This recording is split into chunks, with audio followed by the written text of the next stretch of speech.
Hello again. We are back to talk about the 15 topics that I have discovered through my own research on LinkedIn job descriptions as to which topics are most important.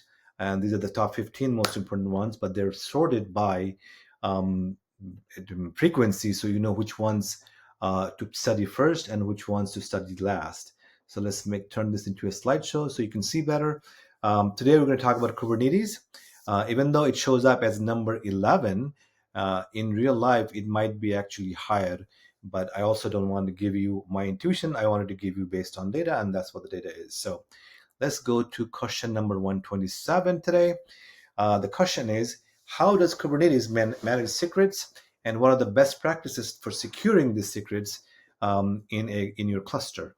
Before I get to the answer, though, I want to remind you, Floyd Spencer, my career advisor for years, is giving away a 1 hour free session to anybody who wants to talk to him. No strings attached, no nothing. So you can take advantage of his time. He's very passionate about helping people who are in the job market. So please use that. It will help you.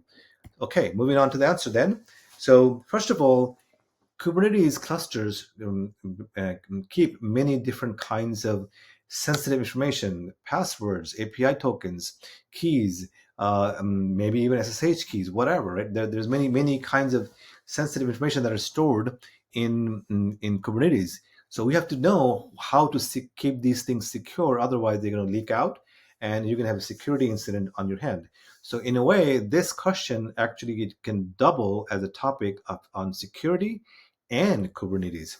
So what are the best practices? So first of all, you should always use role-based access, meaning if me, John Doe, needs access to something, I should belong to a group that has those accesses, right, defined.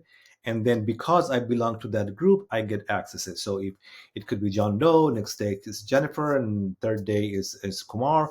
We all belong to a group or groups. And those particular groups have different permissions, and that's how access should be handled, not on a user by user basis, because that's not sustainable. Second, you should always enable encryption at rest. What does it mean? That means that any data that's living on a file on a disk, right?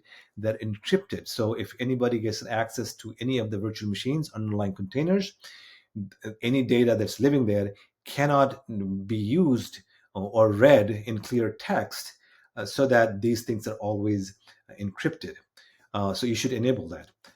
Access restrictions. So you should use different mechanisms like namespaces or policies and security policies to make sure that only the people who need access to certain secrets has access and nobody else. When you're faced with the choice of using file mounts and environment variables, these are topics that I've covered in other videos. You can look them up. If not, I can always make new ones. But anyway, these are topics um, that we can talk about for half an hour even. But in general, the thing to know is whenever possible, use file mounts to keep your environment variables, not actually environment variables, because it's much for reasons that I won't get into today. It's much safer to have them in a file encrypted versus as environment variable, because the environment variables are heavily used across the cluster, and so you never know when they get compromised. Last best practice is rotating your secrets. So you should not have passwords and keys that are living forever, right? You should have a policy on how often you're going to rotate them, so new ones get created and old ones get kicked out and deleted, right? It's actually very easy to do in Kubernetes and other tools these days. So make sure you use that ability. Otherwise, when a password leaks out or a API key leaks out, is out in the public, and that can be used as a door into your infrastructure, and then you're going to have a security incident on your hand. I hope you found this video useful. If you did, please subscribe, and I will see you in the next video.